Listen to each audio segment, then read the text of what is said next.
Pablo Antón Marín Estrada lleva décadas escarabicando na memoria a la gueta del tesoro imposible de la identidad, les señes de un tiempo y de una vida que lleven siempre a Niuntes, a la patria común de la supervivencia y el desamparo. Pero en el socaveru poemario Animal extraño, col que en 2007 ganó el premio de poesía Joan María Acebal, esa xera aporta al so momento más brillante.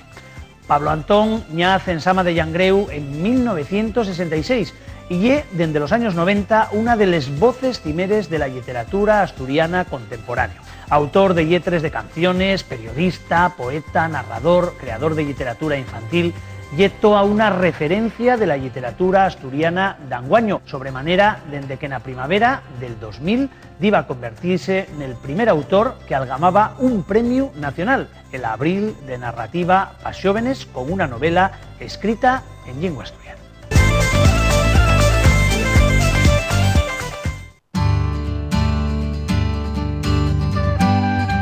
Como se dice en el Xénesis, al principio fue el caos y los empiezos son siempre un poco confusos. Cuando yo comencé a publicar y en asturiano de una forma natural, porque bueno, y era la mi lengua, la lengua que falaba en casa, sentíme atraído, como todos los mozos, por el fulgor de las vanguardias, el fulgor del surrealismo, de esa confusión que después con el tiempo iba a ir aclarándose, porque como decía Eugenio Andrade, les aguas más fondes también pueden ser les más clares. No escribía en cualquier lengua, sino una lengua que también empezaba a hacerse oír y a buscar los que escribíamos en ella pues una forma de llegar a la gente que bueno, que de alguna manera ya la reivindicaba o ya la veía como no solo un instrumento de comunicación, sino también un instrumento de normalización social. Yo escribía en esa lengua confusa del surrealismo de las vanguardias, pero también llegó un momento en el que reflexioné y decatéme de que había que falar en un lenguaje claro, no solo no lingüístico, sino también en lo literario, falar al pueblo o al... Y es muy grande decir eso del pueblo, ¿no? Pero bueno, al pequeño público o pueblo lector con un lenguaje claro en el que se viera espellado y en ese mismo espello claro iba aún poco a poco buscando también la su propia voz. El mi último libro de poesía titúlase Animal extraño y fala de ese animal extraño que va medrando dentro nos según vamos viviendo, según vamos podreciendo y maureciendo con los años.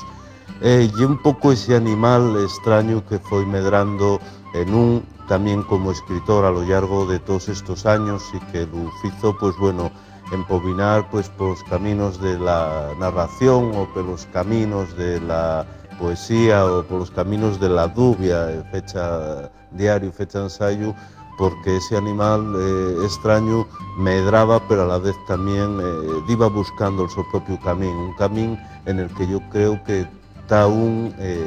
buscando, ¿no? Porque ese es el labor del escritor, buscar sin saber muy bien lo que va a topar y bueno, en definitiva el resultado de esa busca y el trabajo diario, ¿no? Porque el escritor es un trabajador que todos los días tiene que trabajar, todos los días tiene que hacer una línea clara o oscura y al final el resultado y esa busca que no se sabe dónde acaba, pero bueno, que da sentido a la obra de un escritor en cualquier lengua del mundo, ¿no? Los míos empiezos en la narrativa eran un resultado de una búsqueda natural en todo escritor, ¿no? Porque yo creo que en definitiva lo que pretende cualquier escritor es contar historias o contar la su manera de interpretar el mundo, dejar constancia de lo que hay, y la narrativa ya era una forma natural. Yo tengo hecho pues eso, tentativas muy diversas, tanto desde el relato breve, muy cercano a la oralidad, el relato realista, hasta empobinar a obras como La ciudad encarnada o como Los caminos sin fin, más empobinada a un público más juvenil. Entonces ellos intenté buscar eso, ¿no? Esa estupefacción a que nos deje a veces la realidad y más una realidad como la que vivimos en este cacho prau del mundo que llega a Asturias, y yo considero que, bueno, que en esa busca y donde estoy ahora en el formato de la narrativa con algo que puede ser una novela, y yo creo que la novela, la narración oral,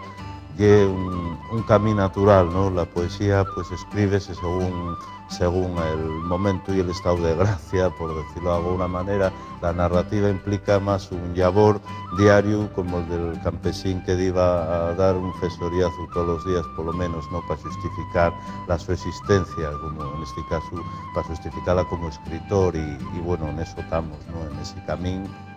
que, como decíamos, no sabemos a dónde va, pero bueno, va a algún lado seguro.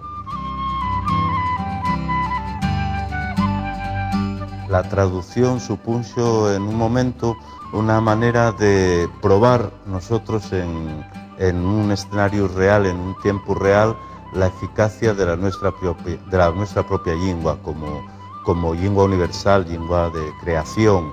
Y la traducción fue una buena escuela de escritores, casi los mejores escritores en asturiano hicieron traducciones de algunas obras clásicas. A mí tocóme hacer pues de obras que me prestaban personalmente, como Peter Pan o como de algunas otras, y lo que se pretendía allí era hacer que la nuestra lengua cobrara no solo curso propio dentro de la creación, sino también valer para expresar el mundo que otros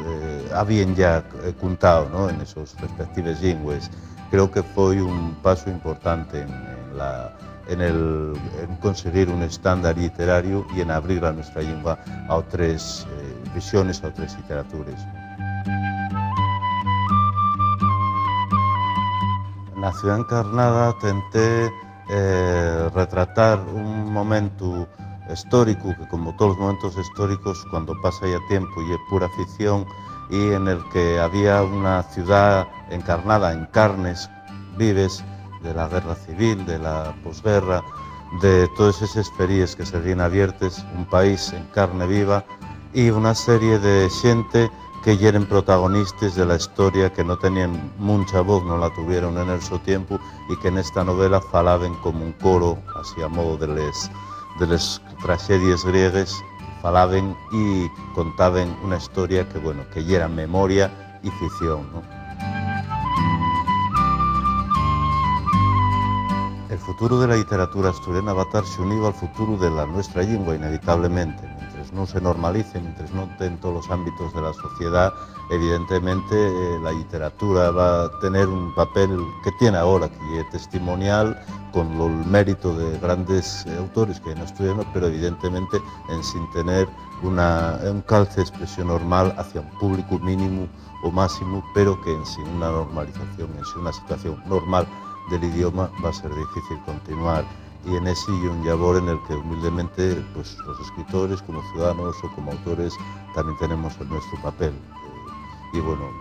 humildemente y probablemente pues estamos ahí de alguna manera pues ayudando a que esa realidad cambie también, ¿no?